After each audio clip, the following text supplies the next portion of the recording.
Ça pourrait être du Canteloup, mais non, c'est du vrai Macron. En même temps, cette locution est devenue la marque de fabrique d'Emmanuel Macron, à qui ses adversaires reprochent, avec ces trois petits mots constamment répétés, de dire tout et son contraire dans la même phrase. Bonjour Raphaël Antoven. Bonjour mon Thomas. En même temps, c'est votre inspiration pour la morale de l'info ce Mais matin. oui, parce qu'à première vue, c'est la formule de l'hésitation qui permet de tout dire sans rien dire vraiment.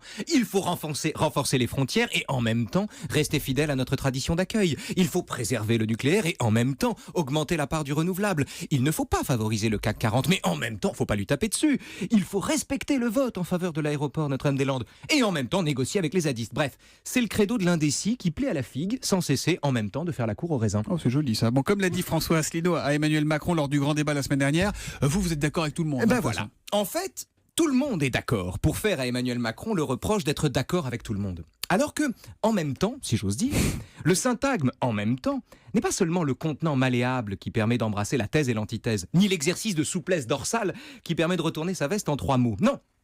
En même temps, c'est aussi une façon de refuser le simplisme dans un monde complexe. C'est-à-dire, Raphaël. Eh bien, l'époque est ainsi faite, Thomas, qu'elle prend la pondération pour de l'indécision. Quand on est raisonnable, se disent les gens, c'est qu'on est faiblard. On tient pour un équilibriste et donc un courtisan celui qui déplaît à tout le monde parce qu'il recherche précisément l'équilibre. Or, une chose est de ménager la chèvre et le chou, ce qui est nul. Mais tout autre est de considérer que le réel est d'une étoffe trop délicate pour n'être observé que sous un seul angle.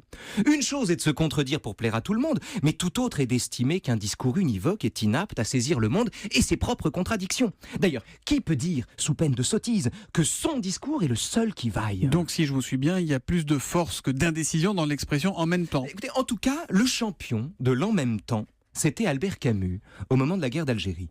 Personne n'était plus sensible que Camus à la misère des populations locales et aux crimes contre l'humanité du système colonial. Mais en même temps, ce constat ne l'a jamais empêché de se sentir pleinement français d'Algérie et de haïr les attentats du FLN. Bref, Camus était incapable d'être con, ou de n'avoir qu'un seul avis sur la question, ce que son époque ne lui a jamais pardonné. Et on a fait passer pour un faible celui qui, au contraire, avait la force de penser contre lui-même et d'assumer l'inconfort d'une position non dogmatique dans un monde de brutes. Et la morale de l'info ? Quand on est d'un seul camp, d'un seul avis ou d'un seul temps, c'est qu'on pense avec la moitié du cerveau. La morale de l'info, signé Raphaël Antoven. J'adore le credo de l'indécis qui plaît à la figue sans cesser en même temps de faire la cour au raisin. Voilà. C'est très tout magnifique. Servez-nous une salade de fruits, s'il vous plaît. Ah bah tiens, Julie est en train de couper son orange sur Voilà. Europe 1.fr si vous nous regardez en vidéo. Dans un